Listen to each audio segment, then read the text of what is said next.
سيقول السفهاء من الناس ما ولاهم عن قبلتهم التي كانوا عليها قل لله المشرق والمغرب يهدي من يشاء إلى صراط مستقيم.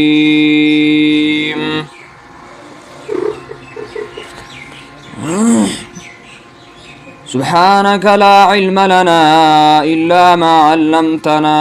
إنك أنت العليم الحكيم. سورة البقرة شروع په اعتبار د فهم سره او په اعتبار د مضامینو سره سورة البقرة څلورو حصو ته تقسیم وه. اولنۍ حصه د 96 نمبر آیات پورې وه 96 نمبر آیات پورې، او په دې کې پاغي کې مسله ذکر کېدله، مسله د اثبات د توحید. دویمه حصہ د 96 نمبر آیات نه شروع وا، او په دې کې څلور بابونه وو، او اهم او مرکزی مسله په کې ذکر کېدله اثبات الرسالت، چې نبی صلی الله علیه وسلم حق او سچ پیغمبر دی.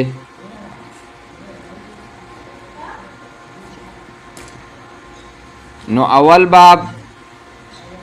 او دویم باب د دویمې حصې وویل شول، اوس د دې نه دریم باب دی د 153 نمبر آیات پورې. په دې کې تحویل د قبله هغه به ذکر کی، او طواف د صفا او د مروه په مابین کې، او شبهه واردېدل پر رسالت د نبی صلی الله علیه وسلم باندې داغي جوابونه کوله. نور دې ځینه به باقی دو شبهو جوابونه وکي.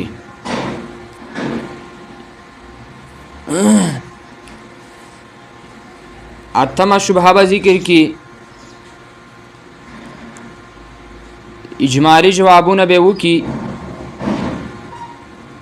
په 142 کې، او فل په ان الذين اوتوا الكتاب 144 سره، او دو تفصیلی جوابونه به وکي په 143 کې وما جعلنا القبلة سره، او بل په 150 نمبر آیات سره دی الله یکون حجتون، او بیا 15 اوامر په تحویل د قبلی ذکر کې 15 حکمونه، درې نبی له صلوات و سلام ته او دوه امت د نبی صلی الله علیه وسلم ته، او په 143 نمبر آیات سره به عنایت د اهلی کتاب ذکر کی. څلورم تیزی به ذکر کی په 15 امورو چې 15 کارونو سره تیزی وکړه. پنځم 161 نمبر آیات سره به تخویب ذکر کی، او بیا به زجر ذکر کی. سيقول السفهاء زرد شوبوای کمقلان، سيقول السفهاء زرد شوبوای بیوقفا من الناس د خلقنا ما واللهم سشي وګرځول د مؤمنان عن قبلتهم التي كانوا عليها، او تفصیل رستو را روان دي. عن قبلتهم التي كانوا عليها د قبلی د دوی هغه چې دوی په پاغي باندې. قل وایا پیغمبره لله المشرق والله لرا مشرق طرف ته، والمغرب او مغرب طرف دی. مشرق نور خاطه طرف، مغرب نور پرواته طرف، دا د الله لپاره دی. يهدي من يشاء الى صراط مستقيم، کودنه کوي چاره چې خوښ شي د لارې نیغې. نو ما ویل چې په تحویل د قبله باندې شبهه واردېدله، دی ویل دا څنګه پیغمبر دی، کله بیت المقدس ته مونځ کوي او کله ما کې کله کعبې ته مونځ کوي، ویل دا څنګه پیغمبر دی. دوا اجمالی جوابونه کوي او دوی تفصیلی جوابونه کوي. اجمالی جواب سيقول السفهاء زرد چې وبوای کمقلان سبحان مراد یا یهود دي یا مشرکان دي او یا منافقان دي. ابن کثیر وای نو زرد چې وبوای کمقلان مطلب دا چې مشرکان به یا به منافقان نه خبرو کی یا به يهوديان دا خبرو کی. صاحب د جواهر القرآن والا لیکلی دي هغه وی د دین ټول کېدلی شي. هغه فرمایي وی جتنی مو اتنی باتې عرض دا چې څومره خولي نو هغومرې وی خبرې همي. نو الله جواب کوي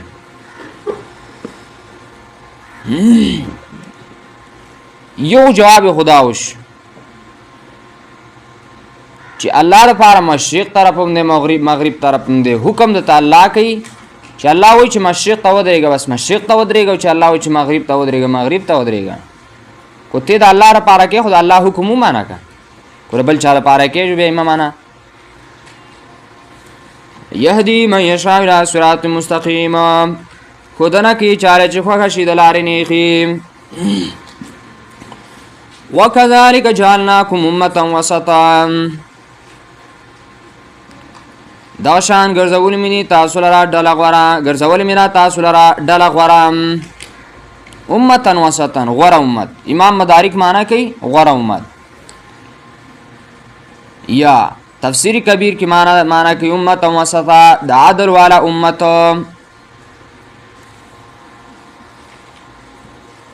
امام قرطبی معنا کوي امة وسطا د پیغمبر نه ښکته او د نور امتونو نه اوچته. د پیغمبرانو نه ښکته وي صرف ځکه چې د پیغمبر مرتبه ته څوک نشي رسېدلی. د پیغمبرانو نه صرف ښکته وي نور د ټولو امتونو نه غوره وي. الله وایي دا شان ته ګرځولې مې تاسو امة وسطا ډله غوره. دی امت ته الله امة وسطا غوره امت ویلی دی. او بیا نور آیاتونو کې کنتم خیر امة اخرجت للناس هغه آیاتونه معلومیږي چې دا امت غوره امت دی. لتكونوا شهداء على الناس چې شئ تاسو ګواهان په خلکو باندې ويكون الرسول علیکم شهیدا او چې شي رسول علیه الصلاة والسلام په تاسو باندې ګواه. تاسو داسې امت وئ چې تاسو هم په خلکو باندې ګواهان وئ او پیغمبر هم په تاسو باندې ګواهي، پیغمبر هم په خلکو باندې ګواهي. د دین حاضر ناظر عقیده نه ثابتېږي چې نبی علیه السلام حاضر ناظر دی. شهدا کو ته وایې چې نبی علیه السلام حاضر ناظر دی نو بیا ټول امت هم حاضر ناظر دی. دلته خو وایي چې لتكونوا شهداء على الناس ويكون الرسول علیکم شهیدا. د امت په باره کې په نور آیاتونو کې مرازي د خلکو بل دا چې د شهیدانو ته شهیدان به ولې ویل کېږي هغه هم حاضر ناظر دي. حاضر ناظر عقیده ته نه ثابتېږي د نبي صلی الله علیه وسلم. ويكون الرسول او چې شي رسول علیه الصلاة والسلام علیکم په تاسو باندې شهیدن ګواه.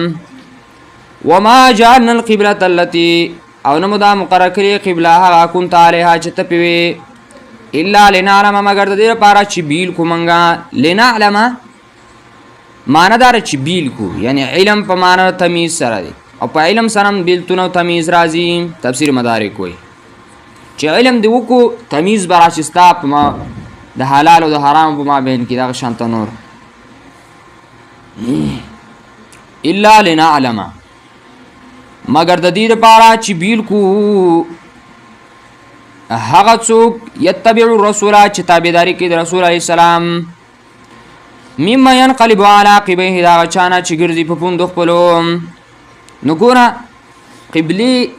په تحویل القبله قبلي اوړېدو کې څه حکمت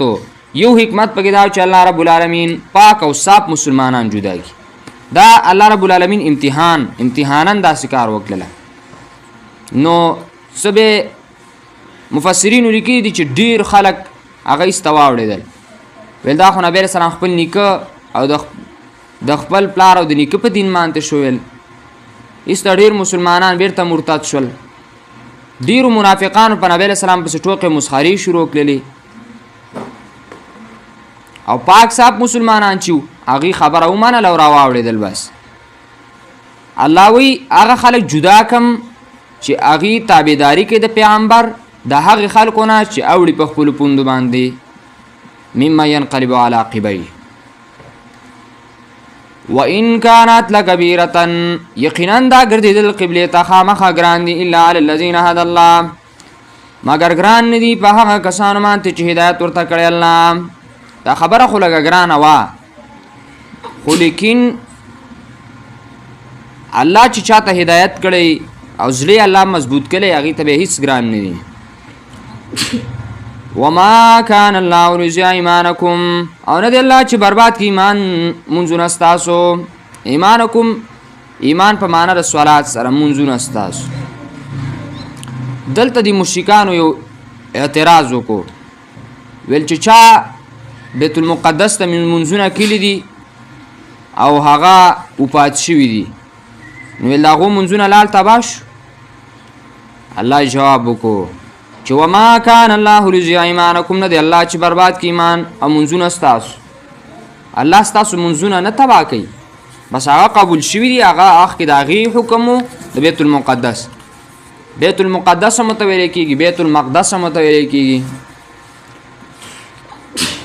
ان الله بالناس لرؤوف رحیم یقینا الله په خلکو خامخا مهربان او بخښونکی دی. معلومه دا شوله چې د کعبې ته مونځ کول دا لږ آسان دي.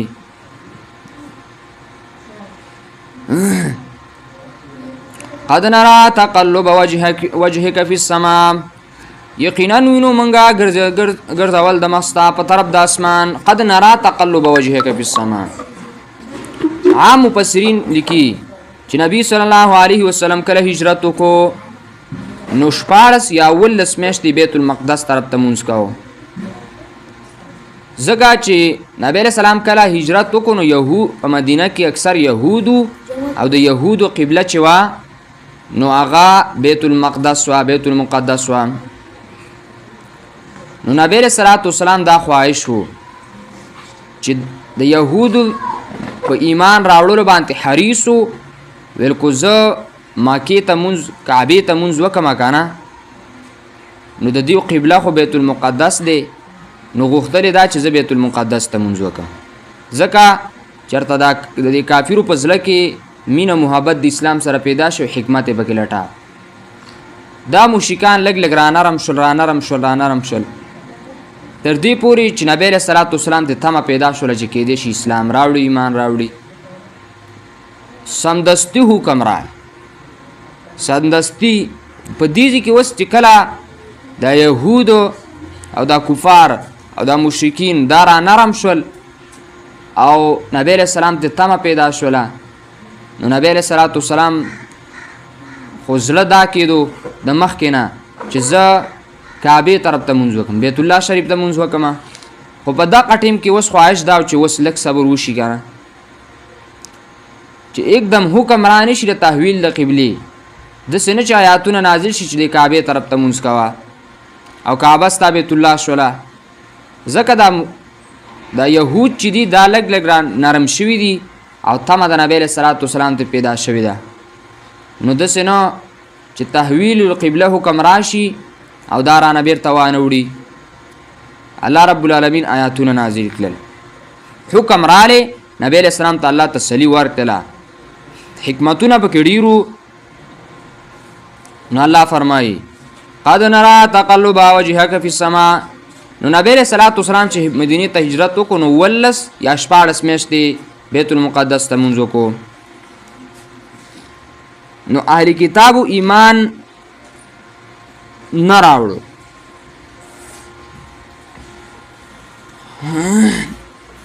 برا رضی الله تعالی عنہ روایت نه معلومیږي چې وکانه رسول الله صلی الله علیه وسلم يحب ان يحول نحو الكعبه فنزلت.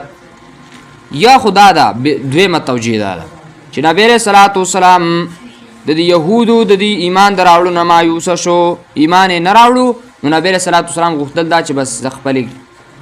کعبې تر او خپل بیت الله شریف ته مونځ وکړم. نو برا رضی الله تعالی عنہ فرمایي وي نبی صلی الله علیه وسلم محبت د دې سره چې واوړي کعبې ته نو په نظرت د آیات نازل شي. نو رسول صلی الله علیه وسلم ابن کثیر لیکلی دي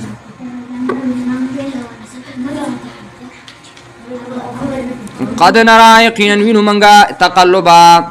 گرزول وجهکا فی السماء د مخستا په طرف د اسمان فلنولینکا قبلة ترضاها پس خامخا یقینا و بگرزو تا داسې قبله تا چې ته به راضي شي ته به خوشاله او ته به راضي شي ترضاها مضارع په معنا د ماضی رضیتها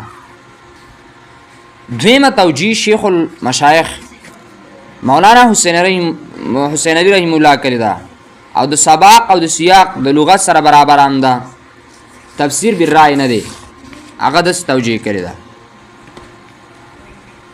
وای تقلب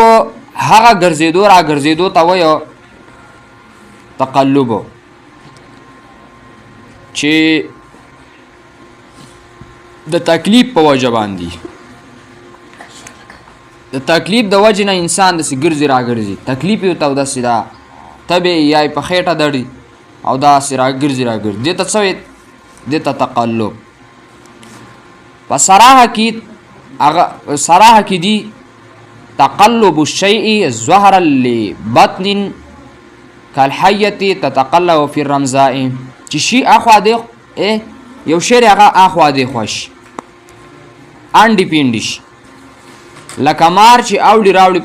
په تودو شګو کې دې ته څه ویل کېږي تقلب نو اصل کې نبی صلی الله علیه وسلم مینه دا وا چې سمودا نور هم د بیت المقدس په طرف پاتې شي او قرینه په چې شه قرینه په د آیات ته ولئن تبعت رست براش ولئن تبعت هوا او بل ولئن اتيت الذين اوتوا الكتاب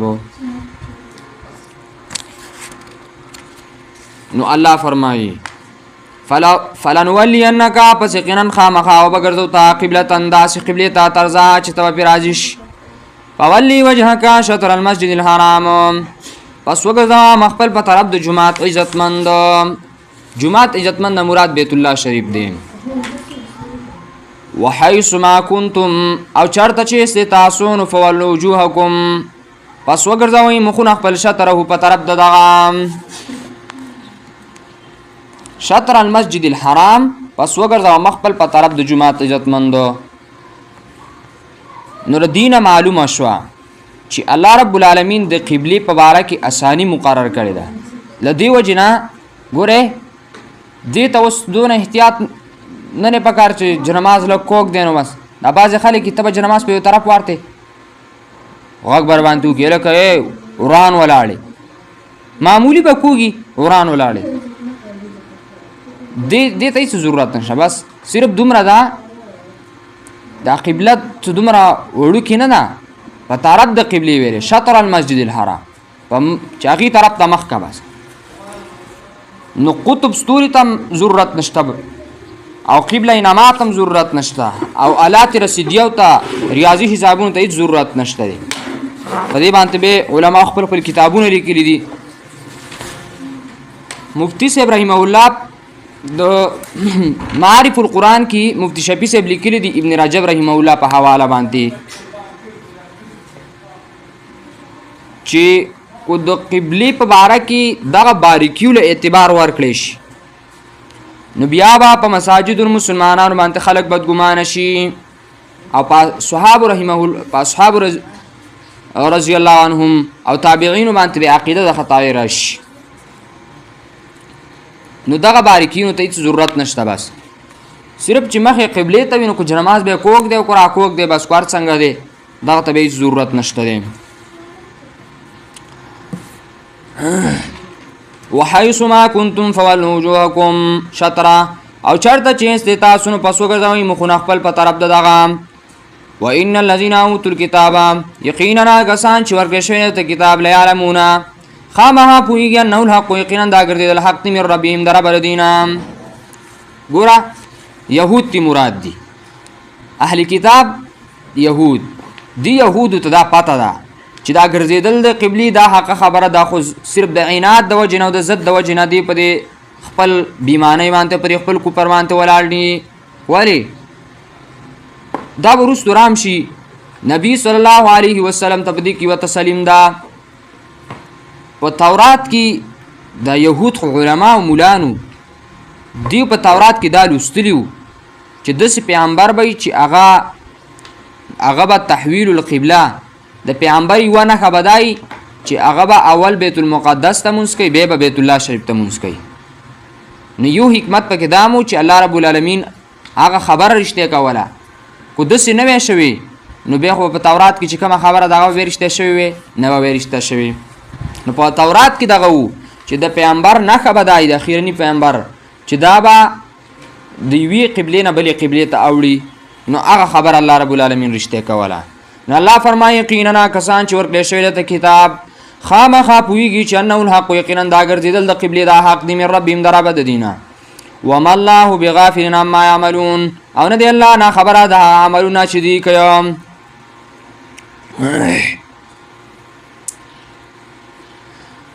ولئن اتیت الذین اوتوا الکتاب اوس د دې ځینه د عناد او ضد د اهل کتابو ذکر کوي. الله فرمایي ولئن اتیت الذین کچر راتلو کی ها کسان ولئن اتیت الذین اوتوا الکتاب کچر راتلو کی ها کسان ته چې ورکړل شوی د کتاب بكل آیت په هر نه کې ما تبعوا قبلتک تابعداري نه کوي ستاره قبله. ګوره نبی صلی الله علیه وسلم دا دویمه د شیخ المشایخ د مولانا حسین علی رحمه الله توجیه چې پکې وکړل شي کنه په مخکې آیات کې چې نبی صلی الله علیه وسلم دا غوښتل چې یوسمو د هم په دې بیت المقدس باندې پاتې شي د یهودو چې کومه قبله په دې باندې پاتې شي د دې د وجې نه چېرته دا یهود ایمان راوړي. نو نبی صلی الله علیه وسلم ته الله فرمایي چې د دیو د ایمان غم مه کوه. الله ته وایي کو دی اهل کتابو ته دی یهودو ته هر یوه نښه راوړي نو دی ستا تابعداري نه کوي ستا قبلې او ستا دین تابعداري نه کوي. کو چرې راتلو کې هغه کسانو ته چې ورکړی شوی دی کتاب بكل آیت ما تبعوا قبلتک په هر نه کې تابعداري نه کوي ستا قبلې وما انت بتابع قبلتهم او نه ته تابعداري کوونکی د قبلې د دي وما بعضهم بتابع قبلة بعض او نه دي بعض الذين تابعداري د قبلې د بعضو تابعدار د قبلې د بعضو. ولئن اتبعت اهواءهم او کو چرې تابعداري وکړې ته د خواهشاتو د دې من بعد ما جاءك من العلم پس د هغه نه چې راغلی تا ته علم د قرآن انک اذا لمن الظالمین یقینا ته به په دغه وخت کې خامخا ظالمانو نه شي. پیغمبر ته الله رب العالمین فرمایي چې بس دیو پرېږدوه د دیو د ایمان غم ته مه کوه تا ته صرف مسله ورسوله نور هدایت ته دیو ته نشي کولی. ځکه کو پیغمبره ته د دې د خواهشاتو تابعدار شوي نو په دغه وخت کې به ته خامخا ظالمانو نشي. ولې تا ته علم د قرآن راغلی دی او تا ته علم د دې خبر راغلی دی چې د دې تابعداري مه کوه. الذین آتیناهم الکتاب یعرفونه هغه کسان چې ورکړی مو دی ته کتاب دا یهود چې دي او د اهل کتاب چې دي یعرفونه پیژني دي پیغمبر لره. په دې کې یو څو معنی دي. یو یعرفونه پیژني محمد صلی الله علیه وسلم لره یا قرآن لره پیژني د قرآن لره او یا ګرځېدو د قبلې لره. خو د اوله معنا دا ډیره صحیح ده چې پیژني د پیغمبر لره. ولی قرینه په آیات دی کما یعرفون ابناهم لکه څنګه چې پیژني زامن خپل دا پیغمبر داسې پیژني کنه چې دا حق او سچ پیغمبر دی لکه څنګه چې خپل زامن پیژني چې دا زمونږ بچی دی مور او پلار ته دې پته وي چې دا بچی زمونږ دی. څوک پردي بچي ته بچی نه وایو بچی د مور او پلار ته پته چې دا زمونږ بچی دی. دغه شان ته د یهودو ته د اهل کتابو ته دې خبرې ښه پته وه چې دا پیغمبر حق او سچ پیغمبر دی. وَإِنَّا فَرِيقًا مِّنْهُمْ يَقِينًا بَعْضِهِمْ او یقینا یوه ډله د دوی نه لا یکتمون الحق خامخا پټوي حق لره هم یعلمون دوی پوهېږي دوی په دې خبره باندې ښه پوهېږي چې دا نبی علیه صلات وسلام حق سچ پیغمبر قرآن هم حق او سچ پیغمبر دی او تحویل د قبلې چې دی دا هم حقه خبره ده. ځکه چې زموږ په کتابونو کې هم لیکلې وه چې نبی علیه صلات وسلام د آخري پیغمبر نښه دا ده چې هغه به تحویل القبله قبلې تحویل به کوي قبله به اړه یې بدلی وي. دا خبره ته ښه معلومه وه لیکن دی پټي حق لره وهم یعلمون او دوی پوهیږي. الحق من ربک فلا تکونن من الممترین،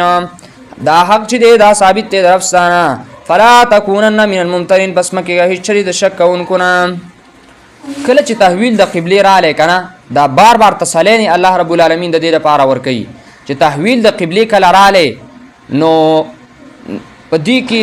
ډیر خلک واوړېدل د دین اسلام نه، لکه مسلمانان ډیر واوړېدل کفر تلال ورته ویل. دا څنګه چل وشو؟ دغه شان د کې ډیر منافقانو مسخري شروع کړلې. يهود چې دین ته مایل شوي سنه څه اغیم ورته واوړېدل. نبی علیہ الصلوۃ والسلام ته غم او خفګان ورسېدو، ځکه چې نبی صلی الله علیه وسلم حریص په دې خبره باندې چې خلک اسلام تراشي او په تحویل د قبله سره خلک د اسلام نه لاړو وتل.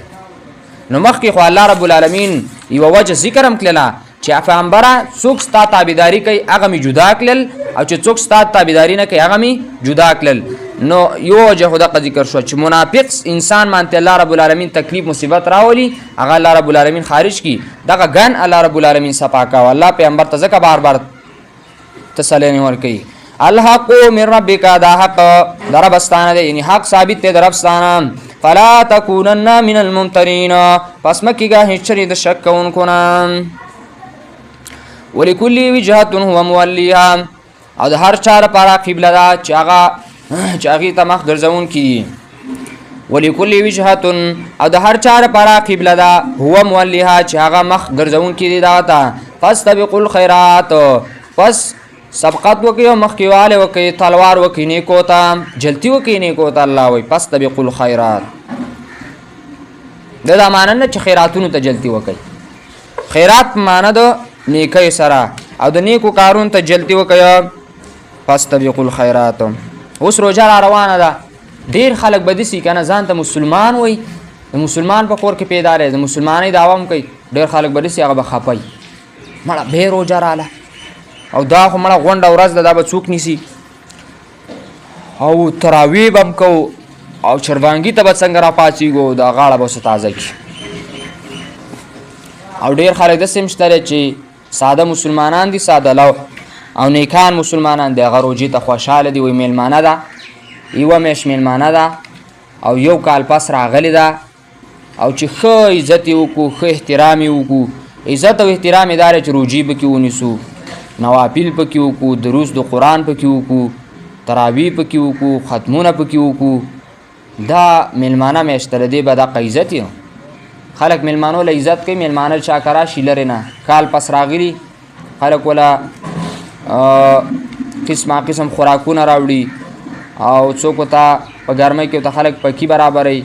او په یخنۍ کې ته خلک اور بلې، او یار میلمه دې خفه نشي او چکرې پې وایي. ښه ادب او احترام یې کوي، مهمان نوازي کوي. دا روزې میاشت ده، په دې د دې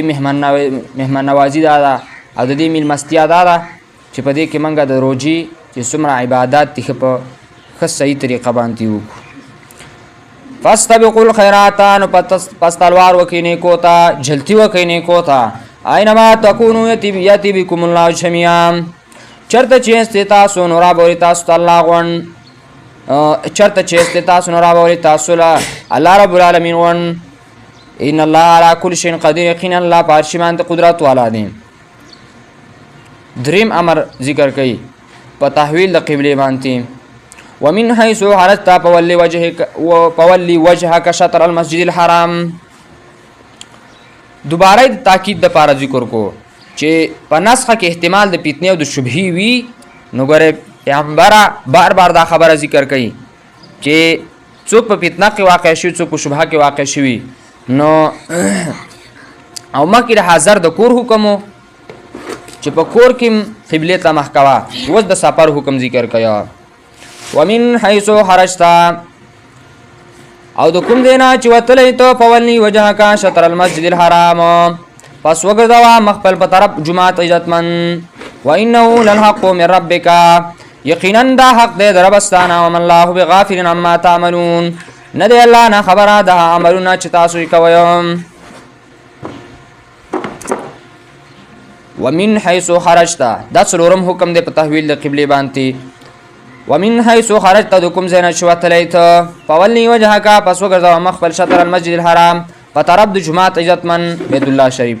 وحيث ما كنتم چرته چې استه تاسو په ولو پس وګرځاو وجوهکم مخون خپل شطر او په طرف دغه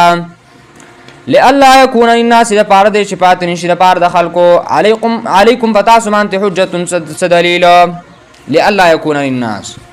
دا دویم تفصیلی جواب دی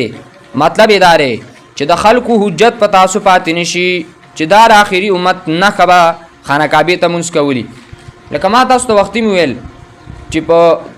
په مخکانو کتابونو کې د اخیری پیغمبر یو نه خداوا چې دا با خانه کعبه ته منځ کوي نور دیر وجنوي چې الله يكون للناس حجه چې دلیل په تاسو باندې د چا پاتې نشي کوتا بیت المقدس ته منځ کوله او خانه کعبه ته منځ نه کوله نو بیا خو بر خلکو دلیل او حجت پتا باندې راغلی وي او د تبي ویلی چې زموږ په کتابونو کې خدای چې اخیری امت او اخیری پیغمبر به خانه کعبه ته منځ کوي ته بیت المقدس ته منځ کوي نو دا دلیل او دا حجت پر راغلی وي ولیکن هغه څوک چې ظالمان دي معاندین دي نو هغه به اوس هم اعتراض کوي نو کوي دي نو لئلا يكون للناس عليكم حجه د پاره دي چې پاتې نشي د پاره د خلکو پتا سوس دلیل الا الذين ظلموا منهم مگر کسان چې ظلم کوي د دینه ناغي به اوس هم اعتراضونه کوي خو خیر پیغمبر خپه کیږي بنو فلا تخشوهم پس مویریږي د دینه وخشونی ویریږي زمانہ الله وی زمانہ ویریږي د دینه مویریږي د دیو دا وړې دونه مویریږي د دیو د مسخرونه مویریږي د دیو د پیشاړو نه مویریږي الله وی زمانہ ویریږي وليتم نعمت علیکم د دې لپاره چې پورا کی نعمت خپل پتاس ولعلکم تهتدون دې لپاره چې تاسو لاره ومومیا وليتم نعمت علیکم دام یو نعمت دی چې الله رب العالمین په کتاب کې په مخکانو کتابونو کې و خبره ذکر کړی دا او هغه وس الله ثابتای نو دام یو نعمت دی ولعلکم تهتدون چې تاسو لاره ومومیا دا الله حکم منلو کې چې شری هدایت دی چې هدایت حاصل کړي خپل قبله ته دا سي هدایت څنګه چې مو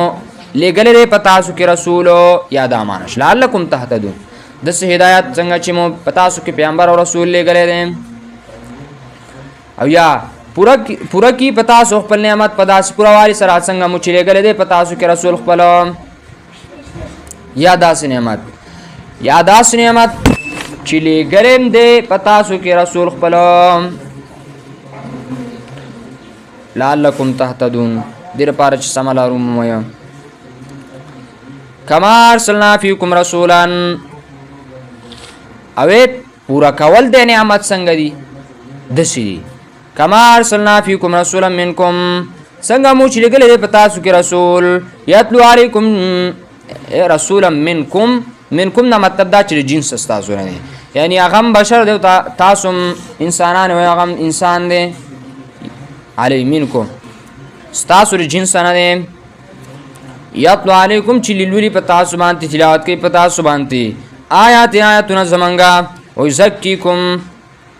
او پاکی تاسو لرا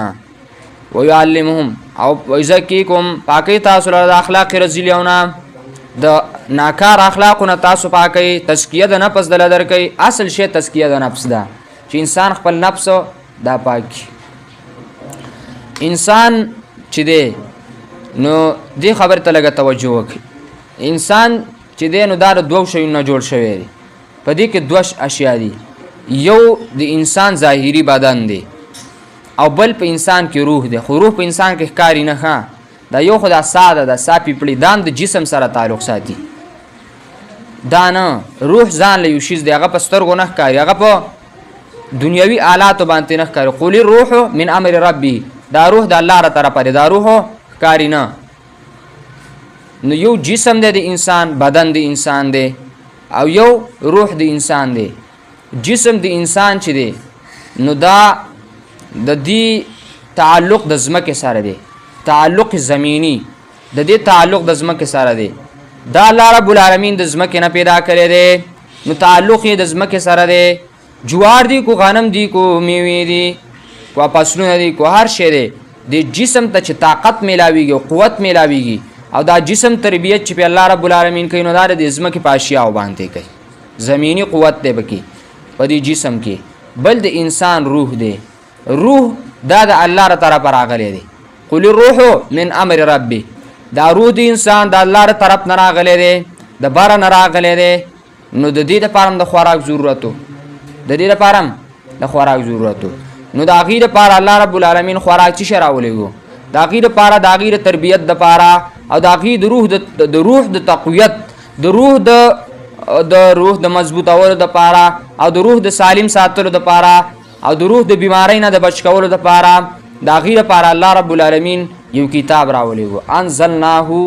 الیک. الله رب العالمین یو کتاب انزلناه الیک. الله رب العالمین یو کتاب راولېږو د روح د سمولو دپاره. اوس په ایمان ووایئ تاسو ته زه ویم چې دا د انسان دا جسم چې دی که نه، موږ د خپل جسم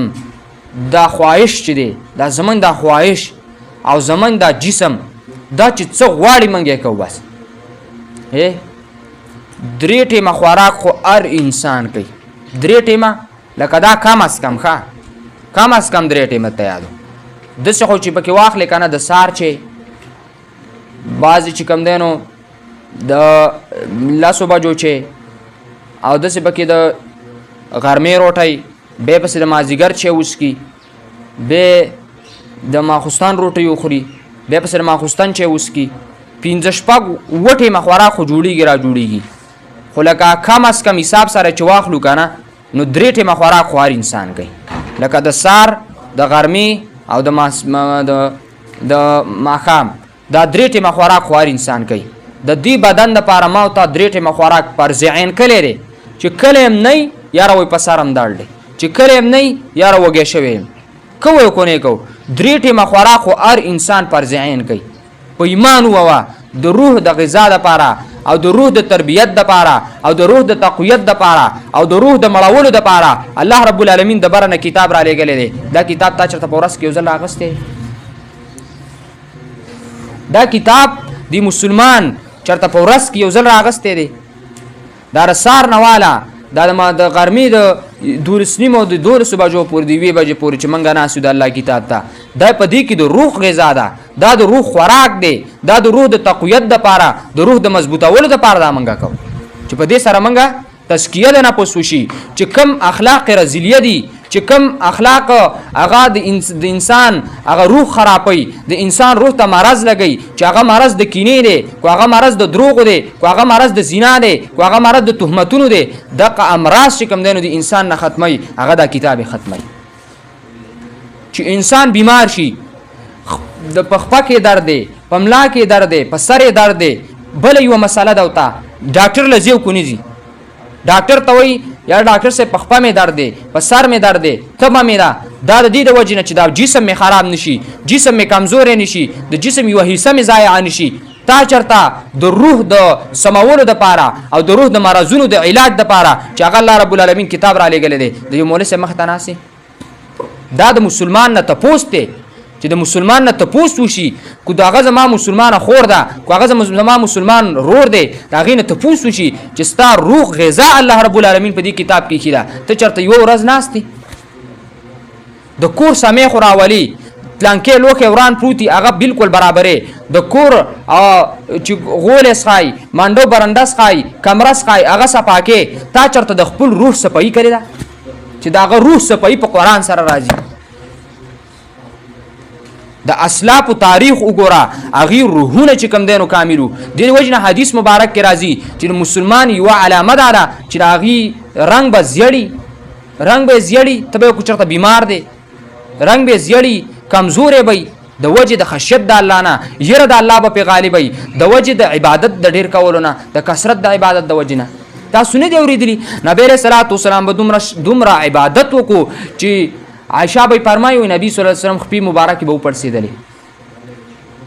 یا ایها المزمل قم الليل الا قلیلا نصفه او انقص منه قلیلا. کله به روغه شپه ولاړو، کله به نیمه شپه ولاړو، کله به د نیمې نه کم ولاړو. دا ولې؟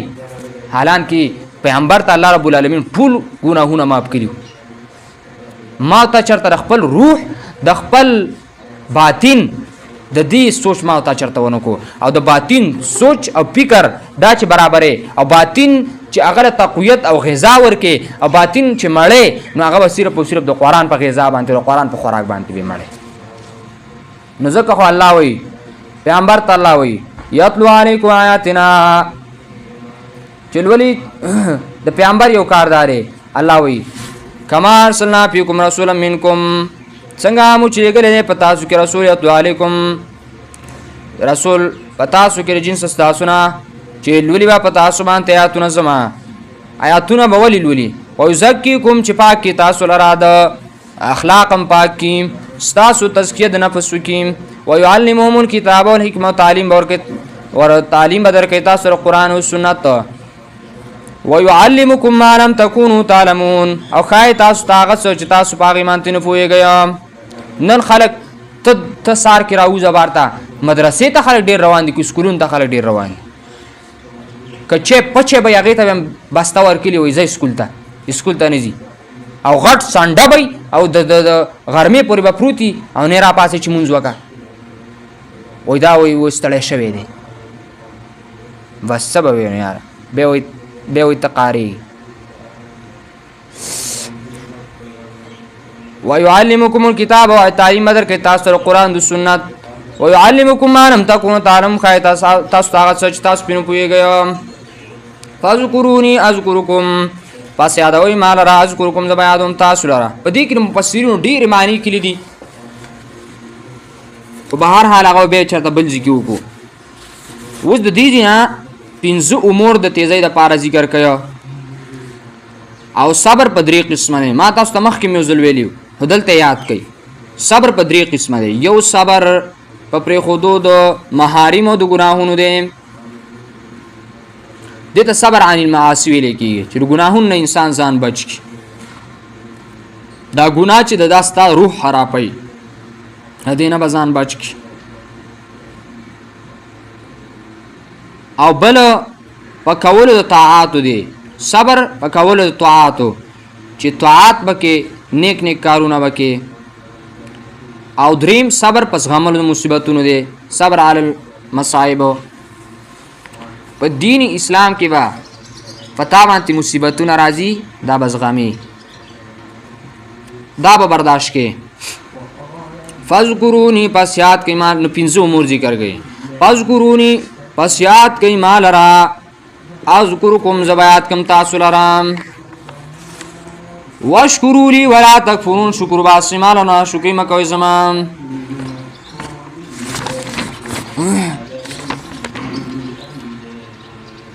یا ایوها الذین آمنو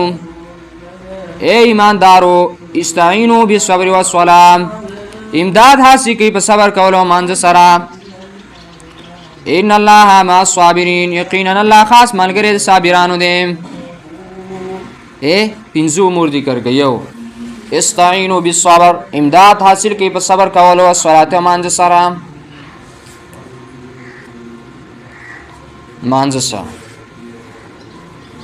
او د دې تفصیل مخکې مونږ آیات کې کړو او صحابه کرامو تاریخ چې وګوري د انبیانو تاریخ چې وګوري هغه به صبر او منځونه کوله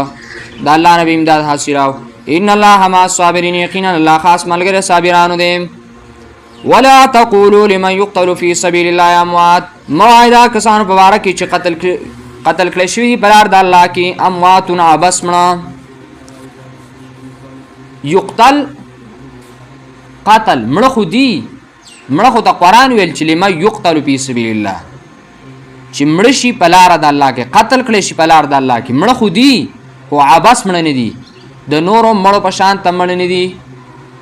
لکه د شهید اول د انبیاء روح د انبیاء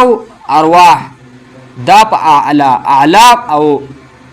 په اوچته مرتبه کې دي دا په اوچته مرتبه کې دي د انبیاء روحونه به پس ورپسې د شهیدانو ارواح دي ځکه خو الله ویل ولا تقولوا موائل من يقتل فبارا دا کسانو کی ګورا رابطی سره د ما قبل سره رابط دادی چې د دین د احکامات پر سوالو کې هغه کی مجاهده راځي کوشش راځي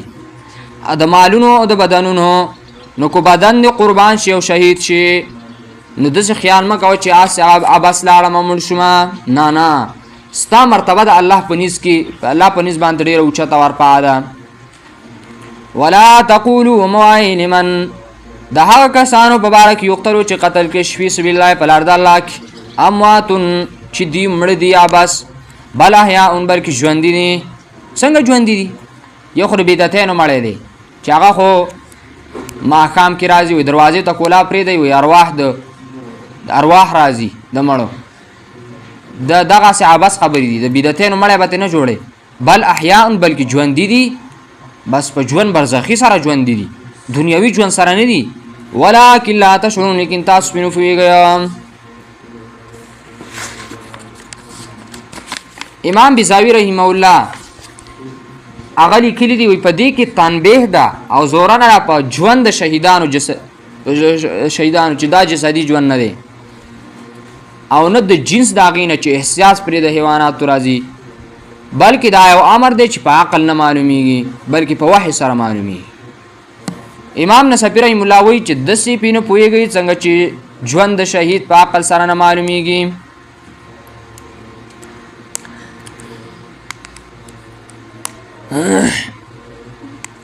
لکه ګوره د شهید ښځه پس د عدت نه بل ته په نکاح شوله نو څنګه ژوندي شو؟ که ته وایې چې دا په دنیوي ژوند سره ژوندي ماشوم ته یتیم شی ویلی میراث یې تقسیمولی شي. که ته وایې چې ژوندي دي د ژوندي مال څوک تقسیموي څوک میراث یې بل چا ته ورکوي هغه خو ژوندی دی خو داسې ژوندی دی چې د الله په نزد ژوندي دي. ولکن لا تشعرون لیکن تاسو پې نه پوهېږئ. او هر چې سماع الموتا عقیده ده نو سماع الموتا مسله دا اختلافي مسله ده په مابین د علماو کې چې مړي اوري او کو نه اوري نو دا یوه تفصیلي مسله ده په یوزي کې وچوړو انشاءالله. ولکن لا تشعرون لیکن تاسو پې نه پوهېږئ. ولنبلونکم بشیء من الخوف والجوع ونقص من الاموال. پنځه امتحانونه الله رب العالمین ذکر کوي. ولنبلونکم خامخا یقینا امتحان بکو په تاسو باندې بشیء د یو شي یعنی لږ شان د امتحان من الخوف د ویرې نه والجوع د لوږې نه دوه ونقص من الاموال درې د کمود د مالونو نه والانفس د نفسونو نه والثمرات د میوو نه وبشر الصابرین زیر ورکړه صبر کوونکو ته. کله به درباندې ویره راځي ویره به یاره دشمني مې ده یا اس یره ده دا د بیماریانو یره به درباندې راځي د زلزلو یره به درباندې راځي عذابونو یره به درباندې راځي والجوع کله به د لوږه به درباندې راشي غریب به شي دا مې امتحان دی. ونقص من الاموال کمود د مالونو به راشي والانفس د نفسونو کله به بچې وفات کېږي او کله به پلار وفات شي او کله به رور وفات کېږي خو صبر به کې ثمرات د میوو هغه کله به فصل کم وشي. نو وبشر الصابرین زیر ورکړه صبر کوونکو ته.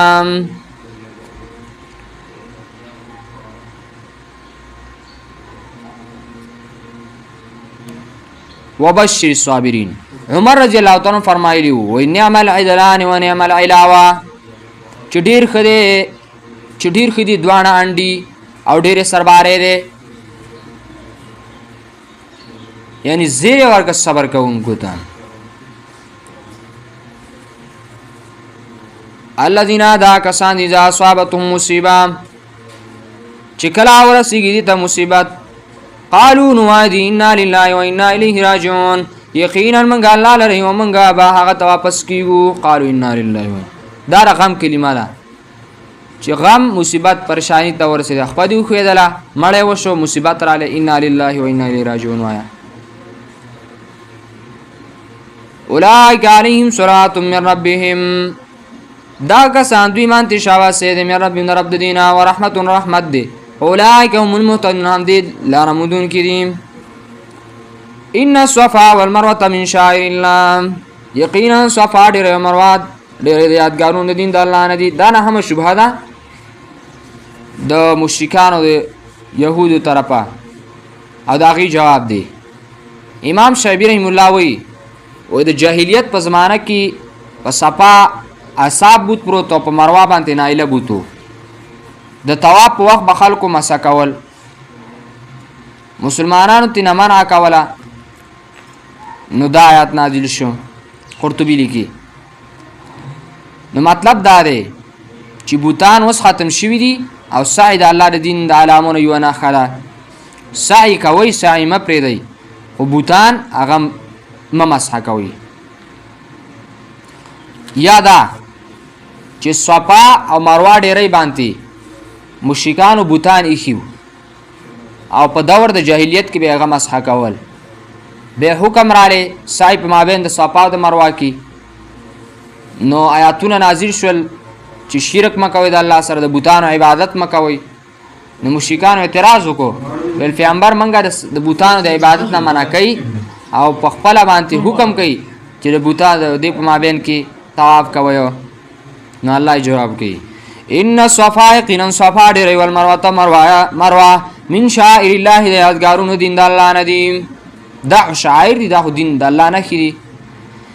فمن حج البيت پس چې حج د بیت الله کوي تمنا یا عمرک فلا جناح علیه پس نشته څه ګناه پدې ایتو په بهما چې سعی وکي په دوانو سعی کې د دوانو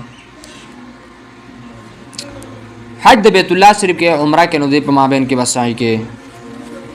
ومن تطوع خیرا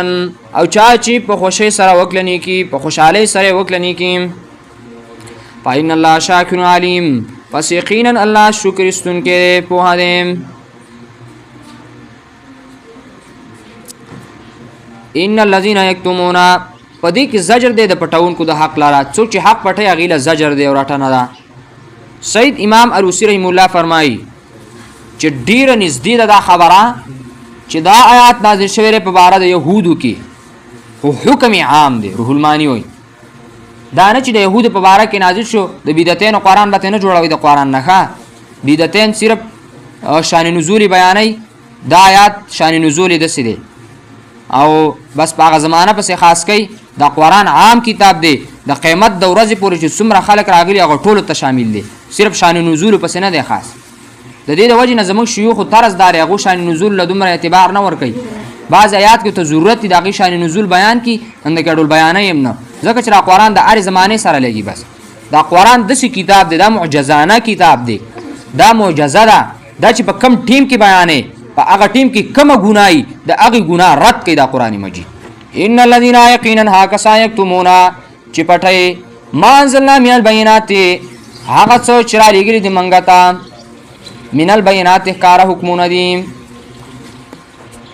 هغه کسان چې پټوي چې رالیږلي دي موږ هغه ته ښکاره حکمونه د کتاب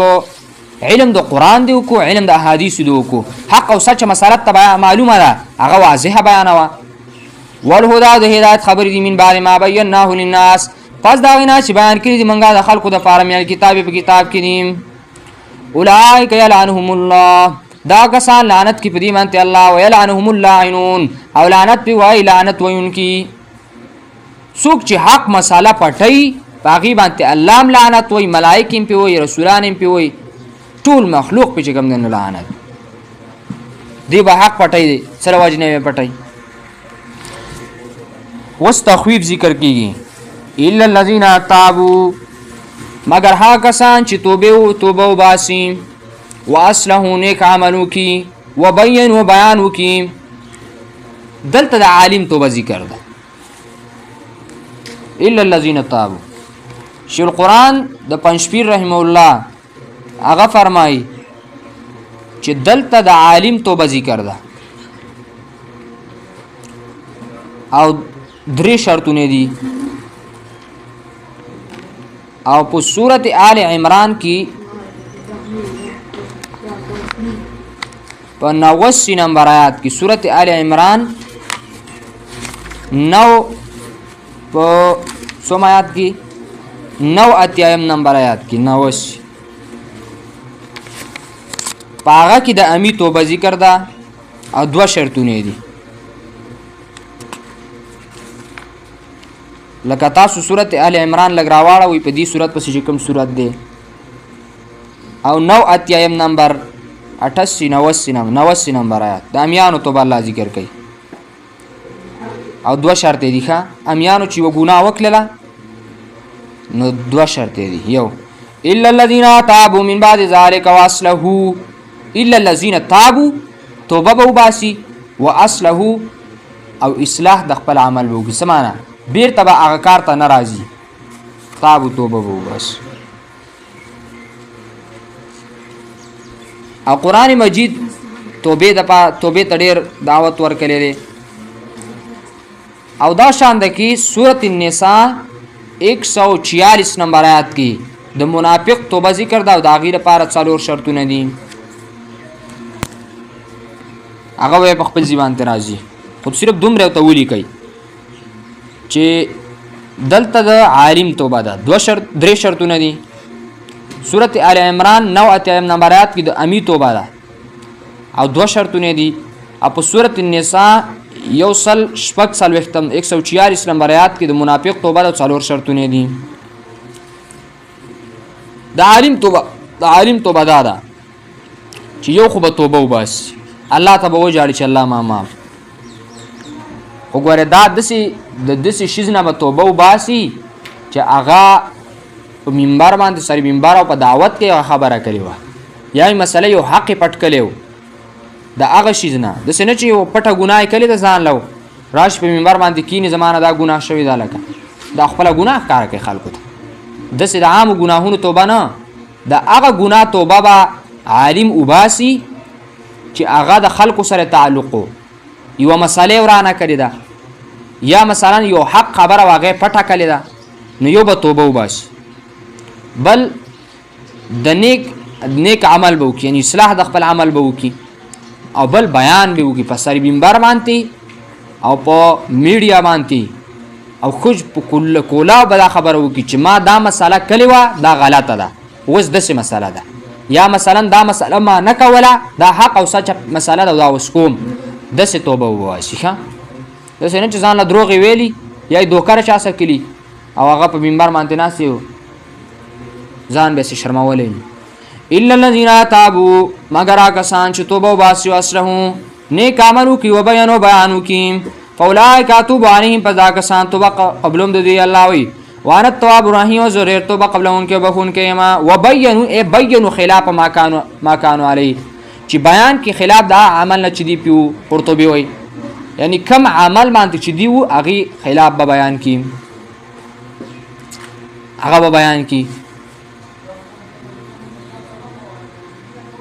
ان الذين يقيننا كسان کبرو چې کو پرې کړه دي وما ته مړ دي هم کفارون دي کافران دي اولئک علیهم لعنت الله دا کسان دوی باندې لعنت د الله دی والملائکه ملائکه دي والناس اجمعین د خلق ټولو خالدین فیها همیشه بدی پدې کې لا يخفف عنهم العذاب سپک بنشي لدین عذاب ولا ينذرون نبدی ته مهلت ورکړي شي وإلهكم إله واحد لا إله إلا هو الرحمن الرحيم وإلهكم إله واحد د دې زینا سلورم باب شروع د دویمه حصے سلورم باب شروع او بدی کی اعاده توحید دا دعوه بدی کی اعاده دا د توحید د دعوی توحید سره د اتو دلایلونه دویم زجر مشرکین لره ده سره د تخویف نه دریم رد تحریمات العباد 128 نمبر کې باش 168 نمبر کې سره دلیل مشرکانو او بیا رد د نظر د غیر الله ده په 173 کې او په 171 کې مثال ذکر کی او یوصل 73 یا 74 کې زجر او تخویب د پټاون کو د حق لاره ذکر کی عابد د ماقبس هر کله شوی راوړ د کتمان د حق نه چې حق ما پټاوي نو بیان وکړو چې اولنې مسالات چې اظهار واجب دی او پټول روان دي مسله توحید ده. قرطبي وایي مخکې په 21 نمبرات کې داور توحید وا د پاره د رد شرک په دعا او 15 دلایل فیو وز د پاره د رد شرک پیلی ده او اته دلایل په ذکر کيم. او شیخ غلام الله خان رحم الله جواهر القرآن کې لیکلي دي هغه ویل چې دلته په لطیف انداز سره د نظر د غیر الله رد دی ځکه چې نظر په دریو شیونو کې ورکولی کېږي. یو د ځمکې پیداوار ځمکې نه چې شی راوتي دي، دویم په ځناورو کې او دریم پیسو کې. نو غالي میوې دا ځمکې نه راوځي، باران په الله وری د ستورو د سپومۍ په ذریعه باندې پکې خوند او رنګونه پیدا کېږي او نوار د ګرمۍ په وجه پکې پخلی راځي او ځمکه کې حیوانات الله خواري کړي دي، کشتۍ د تجارت لپاره الله مسخر کړي دي. دا ټول کارونه چا کړي دي؟ الله کړي دي. نو ولې د بل چا لپاره نظر کوي او ولې د بل چا لپاره منښت کوي؟ نو ډیر په لطیف انداز سره چې شری رد د نظر د غیر الله دی.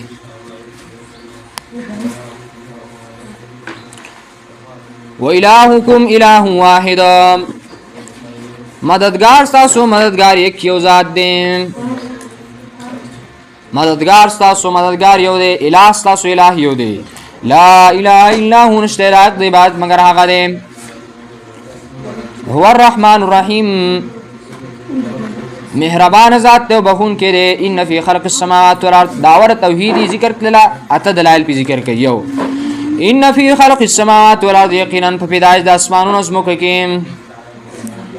الله رب العالمین اسمانونه پیدا کړي، زمکې پیدا کړي دي. وخت اختلاف الليل والنهار پتلوات لوش په ورځ کې. والفلک التي تجري في البحر اپ بیړۍ هغه چې چلیږي په دریاب کې، کشته هغه چې چلیږي. دا غټي غټي بیړۍ را رواني، دا غټ غټ جهازونه د سمندري جهازونه ته به چې غون کله را روان دي. زیارت کورونو دا په کې زم چې غون زیږي د دینه بلکې غټ شي را رواني پر سمندرونو کې. والفلک التي تجري في البحر او ډوبینا عجیبه خبره ده. دا ولې د الله مسخر کړی دي. وقت لا فی الليل والنهار پتلو رات لورش په ورځ کې کله الله شپه راولي کله ورځ راولي. والفلک التي تجري في البحر او هغه بیړۍ او کشته هغه چې چلیږي په دریاب کې ما ينفع الناس هغه چې نه پور کې خلکو ته. وما انزل الله من السماء غشر راوري الله دبرنا مما عندبونا فاحيا به الارض بعد موتها پتا دکې په دغه سره زمکا پس د وچوالینا. دا معنی چې بعد موتها پس د مرګ نه، پس مکه هم مرګ نه راځي خو پس د وچوالینا. ا موتها تر دې وجنه واو چې کله باران نکېږي نو د زمکه په شانت دې مړی شي. څنګه چې مړې پیدا نشي ورکولې دغه شانت کې به د زمکه پیدا نشي ورکولې بعد موتها پس د وشوالینا. وبث فيها من كل دابه او خوارکلی دی پدې کې د هر زندرا سرنا. وتصریف الرياح او په ګرځولو د سیلې کې والسحاب المسخر بین السماء او ریزي چې زوړند شوی په من د اسمان کې. والسحاب المسخر بین السماء ریزي زوړند شوی تعبیر شوی په من د اسمان کې. والارض ازمکه کې آیات لقوم یقینون خامخا نه کې دلایل دي د قوم عقل مند لپاره دي کې عقل من انسان سوچ او فکر کوي. معلومه ده شولا چې څوک په دې دنیوي دا فکر او سوچ کوي کنه اسمان کې سوچو کې په د باران کې په دې خوړونو سمندرونو سیندونو کې په دې فصلونو کې په دې حیواناتو کې څوک سوچ کوي کنه چې دا څنګه الله پیدا کړي. نو دې ته الله رب العالمین خپل محبت ور نصیب کی، عقل به الله رب العالمین ډیر کی، علم هغه به الله ور نصیب کی. دا سوچ او فکر کله کله انسان لا پکار دی. پکار د چې انسان یو وخت کې ځان لکینی یار شپې ود کې دونه مخ کې سوچ وکي کارا چې دا اسمان الله پیدا کړی دی. دومره لوی اسمان و اسمانونه چې الله رب العالمین بغیر د ستونو نه ودرولې دي. په دې کې سوچ کوي چې دا خو لوی ذات پیدا کړی دی. الله به خپل محبت خپل قربت ور نصیب کی. په عبادت کې به الله خوان پیدا کی او علم او عقل به الله ور نصیب کی. خبر ما کوي ګوره در پاسم نه بس پات شابه څه کوئ مړه مرداران ورک شي یوه ورځ نه شوه تاسو ته زار ټیک مې نیم لګی څو ته راشه دلته کښېنه دلته خبرې کومه ته یې وکړه لږه تر ته دلته هلته چې نماز خور کاغذي کې دغه ما خبت راولي بیخي یا دننه لاړ شه یا هغه غولي کې ځان د نماز خور کړه ته څه کوې دلته پاڅه وامه دې وره ته کودر پاڅه یم وامه زه ته دونه ناکام کوم دا بل رنګې کس شوې دا خلاص دا غوږونه یې نه رایسته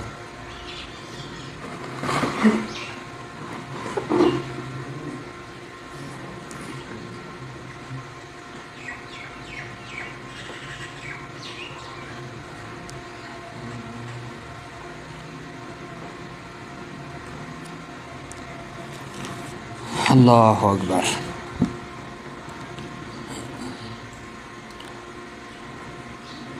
والسحاب المسخر بین السماء والارض او ریزی چې ځوړندې شوي په میند د اسمان او ځمکه کې لآیات لقوم یعقلون خامخا نښې او دلایل دي د قوم عقلمند دپاره ومن الناس او بعضې د خلکو نه من هغه څوک دي یتخذ من دون الله اندادا چې نیسي سوا د الله نه حصهداران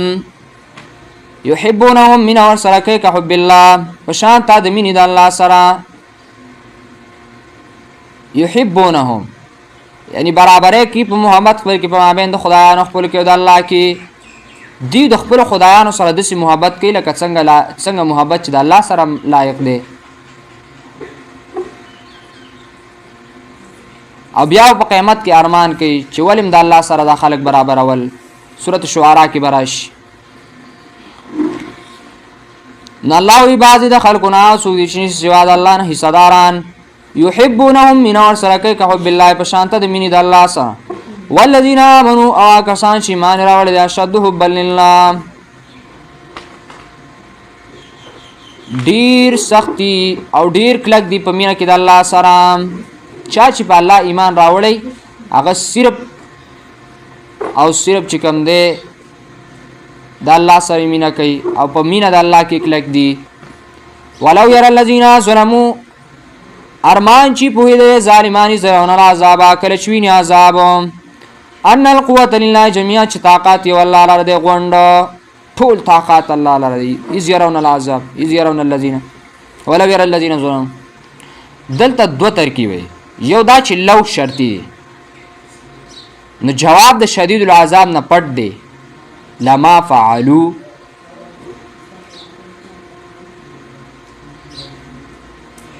اذ يروا ولو يرى الذين ظلموا اذ يرون العذاب ان القوة لله جميعا وان الله شديد العذاب لما فعلوا معنا دا شو کو چری لیدل ظالمانو حال خپل کله چې ویني عذاب زکه چې قوت ټول یو الله لره دی یقینا الله د عذاب والا دی نو شرک به نه کوله دریم ترکیب دار چې لو د تمنا د پاره نو بیا جواب نه غواړي نو معنا دا شو چې ارمان چې ظالمانو ځان خپل لیدل دین خپل ځانونه ير شي شیخ القرآن د پنځپیر رحمه الله هغه دا دوانه معنی کوي ولو يرى الذين ظلموا ارمان چې پویدل ظالمان اذ يرون العذاب کله چې ویني عذاب ان القوة لله جميعا چې طاقت یو الله را دی غون ټول طاقت الله لره دی وان الله شدید العذاب یقینا الله سع عذاب خاوند دی حس عذاب والا دی اذ تبرأ الذين اتبعوا من الذين اتبعوا اذ تبرأ الذين اتبعوا اذ تبرأ الذين اتبعوا کله چې بیزار شي کسان چې تابعداري شوي ده معنی ته غوږ شي ښه معنی ته غوږ شي استبرأ الذين اتبعوا کله چې بیزار شي کسان چې تابعداري شوي ده ان د خلکو یې تابعداري کړې ده او د خلکو ځان دپاره معبودان نیولي وو هغه به د قیامت په ورځ باندې چې شي بیزاره شي نو د دینه سرداران او مشران هغه چې کوم دی نو مراد ابن کثیر وایو دا لیډران تی مراد دي د قیامت دا بعض خلک وایي عمران خان زمونږ لیډر دی عمران خان او څوک وایي فضل الرحمن زمونږ لیډر دی او څوک وایي زرداری زمونږ لیډر دی دا مشران یادوي دا زمونږ لیډران او مشران دي دې پسې ورپسې دي که نه څوک ولا درنې کوي څوک ولا دکانونه بندوي او څوک ولا جلسې کوي څوک ولا نارې وایي څوک ولا جنډې پورته کړي د چا په کور باندې شنه جنډه لګېدلې چا په کور سره جنډه لګېدلې چا په کور برګه جنډه لګېدلې دا غونډ د جاهلیت او د جاهلانو خلکو خوی دی صرف او صرف د اسلام ستا په کار راځي یو لیډر دې په کار نه راځي ولې دا لیډران به قیامت پر استانه منډې وي الله وي اذ تبرأ الذين اتبعوا زنه مخا ابن کثیر وي امام ابن کثیر رحم الله تفسیر ابن کثیر کې دا خبره کوي چې د دینه سرداران او مشران د انسانانو مشران ته چې کوم نه مراد بس دا به به منډه وي دا عمران خان صاحب کار نه راځي وسته په کار نه راځي په جیل کې پروت نه سکور او نه دی فضل الرحمن په کار راځي اگر کو مولا دی او نه دی چې شوته وای ماته نمونه نه دی ناراضي دغه مرداران ستا په کار نه راځي بس ستا چې په کار راځي نو صرف حق علما باندې په کار راځي نو د حق پرستو سره لاس واخله دغه مشران ته مراد دي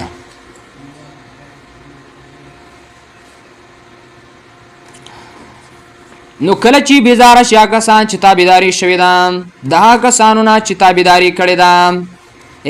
من الذین اتبعوا د چا نه به بیزاره شي د هغه کسانو نه به بیزاره شي چې تابعداري کړې ده ورأوا العذاب او وبیني عذاب دا خو په دنیا کې ډېر جلسې کړي او ډېر منډې ترلې دی ولوالې وي وتقطعت بهم الاسباب او پریک بشي په دې پری بکلې شي په دې باندې سببونه د خپل ولیا دغه د لیډرۍ او دغه د کارکونۍ دغه اسباب بر دیونه قطع کړل شي او ختم کړل شي پنه تبرع منهم پس بیزار شوی به وي د دینه نو نور آیاتونو کې به راشي ان شاء الله مخکې تفصیل وتقطعت بهم الاسباب او پریک وکړل شي په دې باندې سببونه د خپل ولای وقال الذين اتبعوا او وای ها کسان چې تابعداري کړی ده چې چا تابعداري کړی دا کنه کارکونان چې تویږي دا کارکونان به څه خبره وکي لو ان لنا کرتن ارمان یقینا کوچری منګه لا واپس وینو پنه تبرأ منهم نو منګ با بیزار شي ور دینه کما تبرؤ منا لکه څنګه چې دی زمنګ نه بیزار شو منګ به دې لپاره د مرداباد او زنده‌باد ناری نه ویوالي یریهم الله اعمالهم دغه خایب دي تعالی عملونه دي حسرات افسوزون علیهم پدیمانتی وما هم بخارجین من النار او نبوی دوی وطن کی دورنا یا ایها الناس کلوا مما فی الارض حلالا طیبا یا ایها الناس خلقو کلو خورئ مما فی الارض هغه چې په ځمکه کې حلال طیبا پاکیزه پاکو نو حلالا طیب ویلی ذکر کو حلال او طیب کې فرق دی حلال هغه ته ویل شي چې د اصل نه حرام شوی نه بس د ابتدا نه حلالي او طیب هغه ته ویل شي چې د بل چا مملوک نه لکه مثلا نه د گاونډي چرګه دا کنه د گاونډي چرګه نو هغه خو حلال ده خو طیب نه ده ستاره پر ولی طیب هغه څه ته ویل کېږي چې د بل چا په مملوک کې نه یعنی ستا په ملکی د بل چا په ملک نه یا دته حلال طیب ویل کېږي شیخ القرآن رحم الله دا خبره کوي بل امام نصفی رحم الله فرمایي چې طیب هغه دی چې پاک وي د هر شبهه نه بس شبهه د حلال او د حرام پکې نه هر قسمه شبهه نه پاکي د څه نه چې یاره کې دې شي دا شی حرام کې دې شي پکې نه بس د هر شبهه نه پاکي دې ته څه وایي دیتا طیب ویا سهر ابن عبدالله رحم الله فرمایي چې نجات په دریو شیونو کې یو خوړل د حلال خورا نجات بل الله درکې دویم ادا د فرایض ادا کوا او دریم اقتدا په نبی صلی الله علیه وسلم پسې امام قرطبی رحم الله وایي یا ایها الناس خلقوا کلوا خروا مما فی الارض هغه چې په ځمکه کې حلال پاک طیبا پاکیزه ولا تتبعوا خطوات الشیطان او تابعداري مکوئ د قدمونو د شیطان. انه لکم عدو مبین، یقینا دغه ستاسو لپاره دشمن ښکاره دی. انما یأمرکم بالسوء والفحشاء، یقینا امر کوي تاسو ته په بدې وینا والفحشاء کار کارونو. سوء دا عبارت دی د قول نه، دا شیطان نه دی، دا خلکو ته بېحیا خبرې ورارتي چې دا خبره وکړه، دا بېحیا، دا فحاش خبرې کول، بېحیا کنزل کول، رد بد ویل، یو بل ته وران نومونه ویل، دا سوء دا عبارت دی د قول نه. اول فحشا چې دا نو دا د پیل سره تعلق لري، د ناکاره کارونه حرام کول، ناروا کول، داسې کارونو ته وړاندې کېدل چې د هغه نه قرآن او حدیث منع کړي ده، دې ته فحشا ویلی کېږي. بېحیایي بې پردګي کول. انما یأمرکم، یقینا دا شیطان چې امر کوي تاسو ته بالسوء په بدې وینا والفحشاء په ناکاره کارونو باندې، وان تقولوا علی الله ما لا تعلمون، او چې وایي په الله او د دې خبرې حکم نه تکوي چې وایي په الله باندې هغه څه چې تاسو پرې نه پوهېږئ. واذا قیل لهم، کله چې ویله شي دې ته اتبعوا تابعداري وکړئ ما انزل الله، چې رالیږلي دی الله، قالوا نو وایي بل نتبع ما الفینا علیه آباءنا، بلکې موږ تابعداري کوو د هغه څه چې موندلي پې موږ پلاران خپلو. اولو کان آباؤهم لا یعقلون شیئا، اگر کو دی پلاران د دې چې نه پوهېږي په هیڅ شي باندې، ولا یهتدون، او نه لاره موندونکي دي. په دې آیت کې د مشرکانو پخوانی دلیل دی، نور صورتونو کې هم راشي، خو امام قرطبي رحمه الله هغه مسله لیکلې ده چې یو قوم په دې آیت باندې دلیل نیولی دی په بدوالي تقلید باندې، ځکه الله بدی بیان کړې ده د کفارو د خپلو پلرونو او د تابعدارۍ په وجه باطل کې. دی کافرو په باطل کې د خپلو پلرونو ورشه لکه پیاله یې راوړی، په باطل کې به د خپلو پلرونو تابعداري کوله. او دغه شان ده کې په هغې پسې اقتدا کول، هغې پسې ور روانو د کفر او د ګناه په کارونو کې. او دا دلیل نیول صحیح دی په باطل تقلید کې، او هر چې صحیح تقلید دی په هغه کې بیا د ځانه د علماو اختلاف دی. لکه مفتی صاحب رحم الله په معرف القرآن کې لیکلي چې د جاهلانه تقلید او د امامانو مجتهدینو په تقلید کې فرق شته دی. نو د دې پلاران چې خو کافر وو، نو ځکه یې دغه شان د خبره کوه. اولو کان آباؤهم لا یعقلون شیئا، اگر کو دی پلاران د دې چې نه پوهېږي په هېڅ شي باندې، ولا یهتدون، او نه دي لاره موندونکي. ومثل الذین کفروا کمثل الذین یقول بما لا یسمع الا دعاء، مثال و ذکر کوي د کافر. دا مثال دا مشکل دی. امام نصفی رحمه الله د دې اشکال لپاره ویلي دي، مدارک کې دي چې دلته مضاف محذوف دی، یعنی ومثل الذین ومثل داعی الذین، مثال د دعوت ورکوونکي کافرانو ته دا په شان ته د هغه چا دی یعنې چې اواز کوي بما لا یسمع، هغه څاروو ته چې ناوري الا دعاء مگر بلنه، وندان او اواز سمون، دوی کاڼه دي بکمون چاړاګان دي، عمیون لاندې دي په هم لا یعقلون، پس د عقل نه کار نه اخلي. نو حاصل دا دی چې مثال د دعوت ورکوونکي کافر ته دا په شان د هغه چارې چې اواز کوي چارپایانو ته چې نه اوري مگر تشه بلنه، او اواز اوري خو نور په څه باندې پوهېږي نه، هغه ځای کې به زه لګېده که نه ته ورته رسوي کور راشه، نو دا خو واورېدل. او یا ته دا خلک اوازونه کوي د ځناورو ته، شپونکي خپلو ګړو بزو ته اواز خو اوري، خو په دې نه پوهېږي چې دې ما ته څه وویل. دغه شانته کې مثال الله وایي د دعوت کوونکي د کافر ته.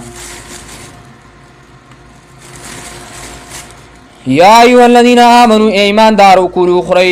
من طیبات ما رزقناکم، د پاک واغونه چې درکړي دی الله موږ تاسو ته، واشکروا لله، او شکر واسي الله لرا، ان کنتم یاه تعبدون، کو شریسته خاص الله عبادت کوونکی، یاه تعبدون خاص الله لرا عبادت کوونکی، بل چا عبادت بم نکی. انما حرم علیکم المیتة والدم ولحم الخنزیر، دې نه وسرت د نظر د غیر الله کوي. موږ په اصول کې دا مسله چېړلې وه چې دا شرک فعلي چې و، شرک فعلي په دوه قسمه، یو نظر د غیر الله نو نظر د غیر الله په نوم باندې الله دا حرام کړی دی. انما حرم علیکم المیتۃ. دلته په دې مخ کې ګوره په دې مخ کې آیات کې یو حدیث پاتې شو یا ایو الذین آمنوا کلوا من طیبات. په خوراک په حلال خوراک باندې الله رب العالمین حکم کړی دی او د حرامونو د بچاو حکم یې کړی دی چې حرامونه بچ شي. ولی حرام چې څو خوري کنه نو د هغې دعا الله رب العالمین نه قبلی. مشکات کې حدیث دی ابو هریره رضی الله تعالی عنہ حدیث نقل دی، ابن کثیر را نقل کړی دی. رسول الله صلی الله علیه وسلم فرمایلی دی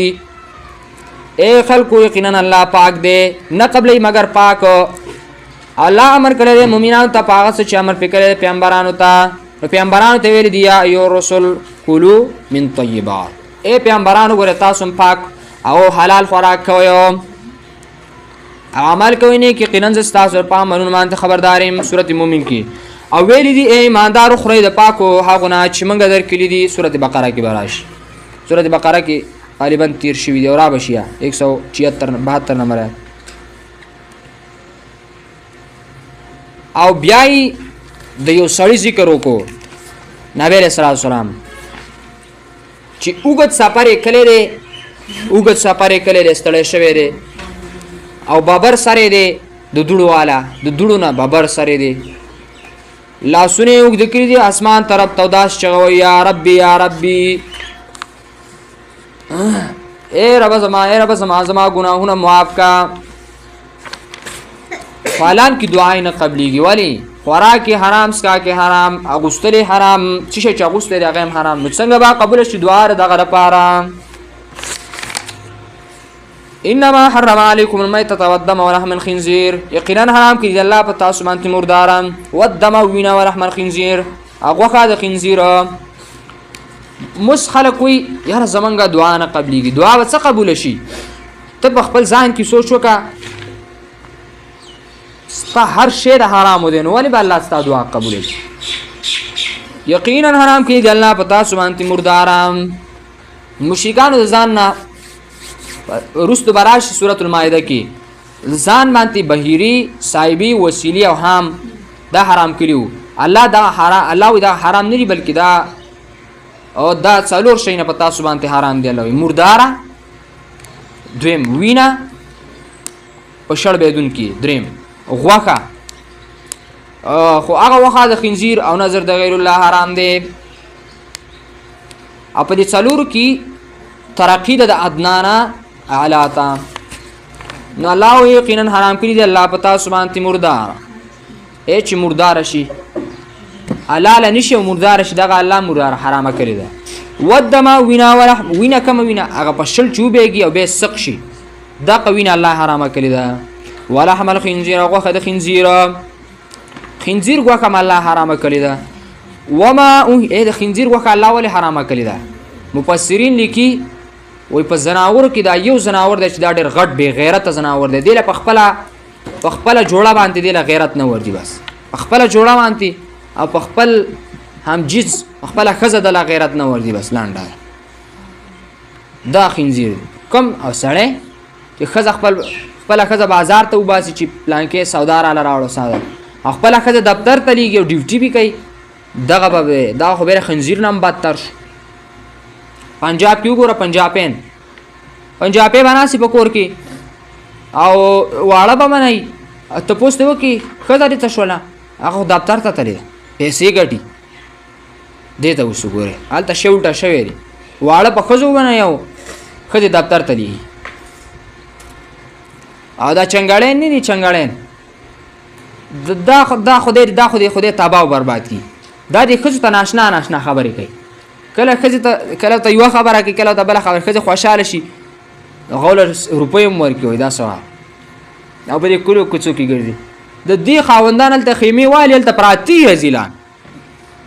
او واړه ولمنئ داسې الټه چلې شروع کړې.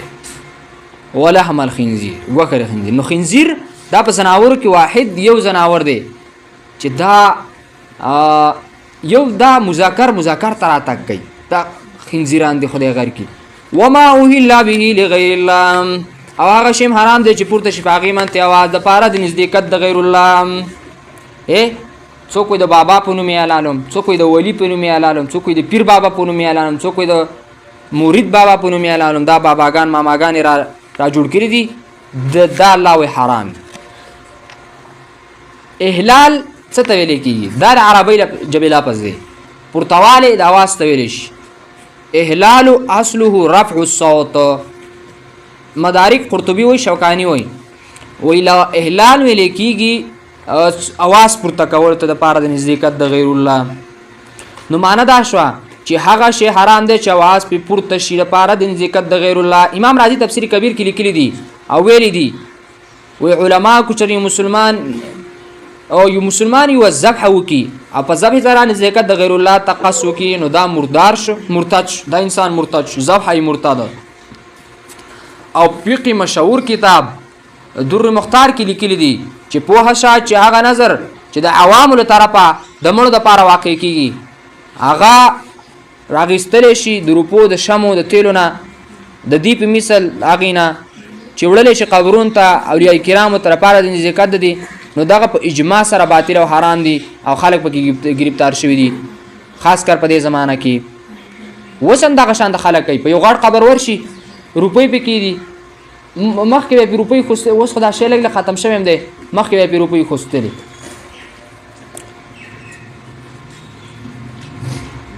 هلته یو دی نو چې کله ناوې وړي د کلي نه، نو هغه روډ په غاړه باندې دی، نو د ناوې غاړې ته ودرئ او بیا پې روپۍ کېږدي، وایي دا ناوې راله بختوره شي، او داسې نه چې په ناوې باندې چې چل وشي. بیا له ناوې ښایسته بختوره هم شي، په درېیمه ورځ راغلي بیا قاري صاحب تعویض راله وکړي و دې هم پېښه چې پېښ. وما أهل به لغیر الله، او هغه شی چې اواز پورته شي په هغه باندې د پاره د نزدېکت د غیر الله نه.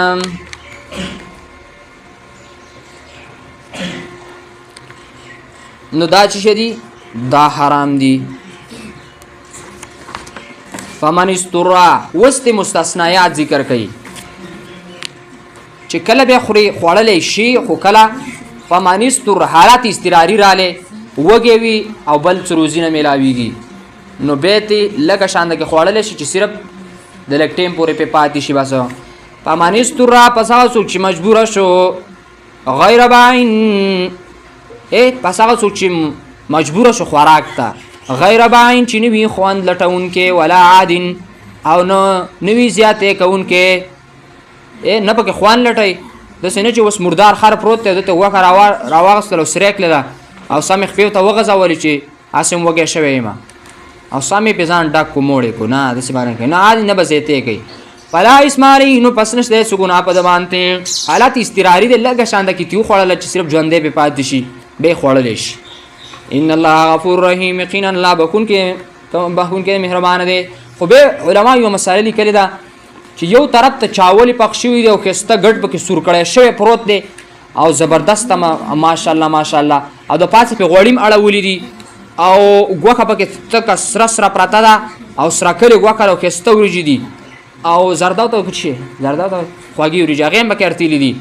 او هغه د غیر الله په نوم باندې ذبح شوي، د غیر الله په نوم باندې د بابا په نوم باندې هغه پرتې دي، او بل طرف ته یو مردار خر پروت دی. نو علماء لیکلي دي چې حالات استراري کې، یعنی چې کله ته محتاج وي او نور خوراک حلال نه میلاوېدو، نو خر نه به غوښه راپرېږي او ځان له به پاخه کې وبې خوري، او هغه چې د درګاه په نوم باندې د بابا په نوم باندې ذبح شوي دي هغه غوښه به نه خوري، هغه وریجې به نه خوري، نه به خوري که نه او کم. ان الله غفور رحیم، یقینا الله بخښونکی دی مهربانه دی. زمونږ په کلي کې چې کله واده د جینۍ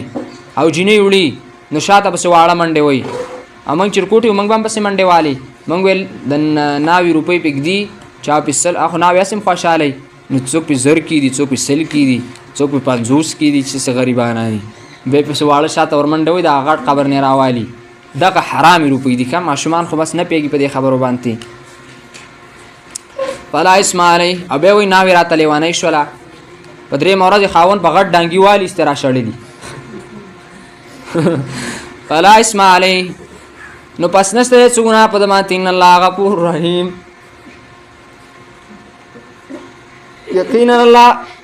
یقینا الله بکنه کون کې مهربان دی ان الذين يكتمون ما انزل الله یقینا کسان چې پټي هغه څه نازل کړي دی الله تخویب ذکر کوي الله رب العالمین هغه چاته چې حق پټيو یقینا کسان چې پټي هغه څه نازل کړي دی الله من الكتاب د کتابنا ويشترون به ثمنا قليلا او غرقي په دې باندې قیمت لګم اولئک ما یکونون فی بطونهم من النار دا کسان نخری په ګډو خپلو کې مگر اور څوک چې حق پټي او پیسې واخلې او حق پټ کی نو دغه کس نخری مگر اور خوري اور الله به ورته ورته د فقه یو مساله ده چې بخاری ته مون نکېږي چې د مون نکېږي د فقه دا مساله ده دا مشابهت راځي د عبادت د مجوس سره عبادت د مجوس سره مشابهت راځي لکه مجوس او آتش پرستو دیو به د اور عبادت کاو نو د فقه دا مساله ده چې بخاری ته مخامخ او اور ته مخامخ مونږ نه کېږي نو په بدعتي سړی پسې هغه مولا پسې مون نه کېږي کوم مولا چې حق پټي ځکه الله اولئک ما یکونون فی بطونهم الا النار نه خوري دا په ګډو خپلو کې مگر اور د په ګډه کې اور بلیږي اور د په کلمو باندې خدای اور بلکې دا د یتیم مال خوري دا پردی مال خوري اولئک ما یکونون فی بطونهم النار ولا یکلمهم الله یوم القیامه خبرې بهونه کې د سره الله پرز د قیامت باندې ولا یزکیهم هلکه ورشرګي براوله د پام نه راوله تودی براوله چې مارای می خرابه ولا يكلمهم الله ونبر سره خبرو کې الله يوم القيامت پرز قیامت ولا يزكيهم نبي پاک ولهم عذاب اليم خاص دي لرا عذاب درناک دي اولئک الذين اشتروا الضلاله دا کسان دي چې غره کړی دا گمراهي بن هدا په بدله د هدایت کې ولا عذاب او عذاب بالمغفرة په بدله د بخښنه کې فما اصبرهم على النار فاستعجب صبر دي په اور باندې دي پس عجیب دي چې دې صبر کوي په اور باندې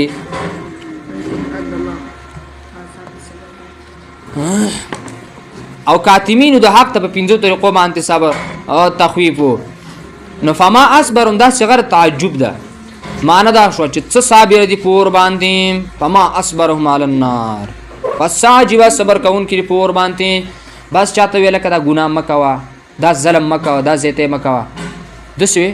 مردا ټول خلق به جهنم ته ځي موږ نیم پکې لاړ جنو فما اصبرهم علی النار الله وسعجب صبر کوون کې پور باندې ته دنیا اور ته لک ګوت ورونی سچ سم دی لا تعال دی کی خدای بندا اخرت اور خو ګره ډیر غټ اور دی ذالک بان الله نزل کتاب دا عذاب په سبب د دې چې یقینا نازل کړی الله کتاب بالحق په حق